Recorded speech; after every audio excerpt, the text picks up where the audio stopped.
আব্বা, আমি স্বপ্নে দেখলাম সূর্যাচা আমাক বাকে তাচা। কারণ তারা তোমার প্রতি ঈর্ষান্বিত হতে পারে। ইউসুফ আলাইহিসসালামের কাহিনী। ইউসুফ আলাইহিসসালামের পিতা ছিলেন ইয়াকুব ইবনে ইসহাক ইবনে ইব্রাহিম আলাইহিসসালাম।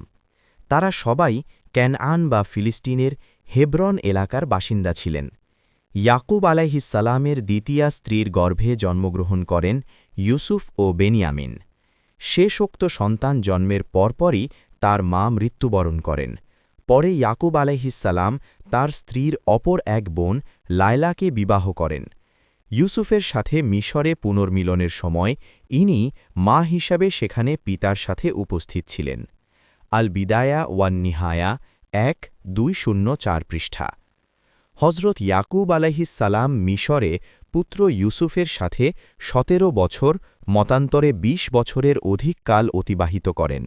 অতপর ১৪৭ বছর বয়সে সেখানেই ইন্তেকাল করেন। মৃত্যুকালে ওসিয়ত করে যান যেন তাকে বাইতুল মুকাদ্দাসের নিকটবর্তী হেব্রন মহল্লায় পিতা ইসহাক ও দাদা ইব্রাহিম আলাইহিসসালামের পাশে সমাহিত করা হয় এবং তিনি সেখানেই সমাধিস্থ হন, যা এখন খালিল মহল্লা বলে খ্যাত। হজরত ইয়াকুব আলাইহিসসালামের বংশধরগণ সকলে বনু ইসরাঈল নামে খ্যাত হয়।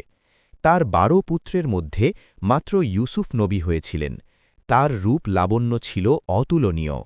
রসূলুল্লাহ সাল্লাল্লাহু আলাইহি ওয়াসাল্লাম বলেন, আমি মেয়ারাজ রজনীতে ইউসুফ আলাইহিসসালামের সাথে সাক্ষাৎ হলে দেখলাম যে আল্লাহ তাকে সমগ্র বিশ্বের রূপ সৌন্দর্যের অর্ধেক দান করেছেন। মুসলিম মিশকাত হা নম্বর 5863 মেয়ারাজ অধ্যায়। উল্লেখ্য যে সাহাবি বারা ইবনে আজিব রদিয়াল্লাহু আনহু রসূলুল্লাহ সাল্লাল্লাহু আলাইহি ওয়াসাল্লামের চেহারাকে পূর্ণ চন্দ্রের সাথে তুলনা করেছেন।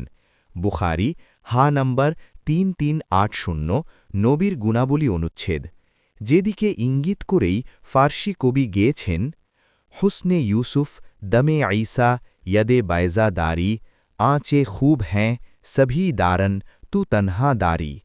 অর্থাৎ ইউসুফের সৌন্দর্য, ঈসার ফুঁক ও মূসার দীপ্ত হস্ততালু সবকিছুই যে হে নবী তোমার মাঝেই একীভূত।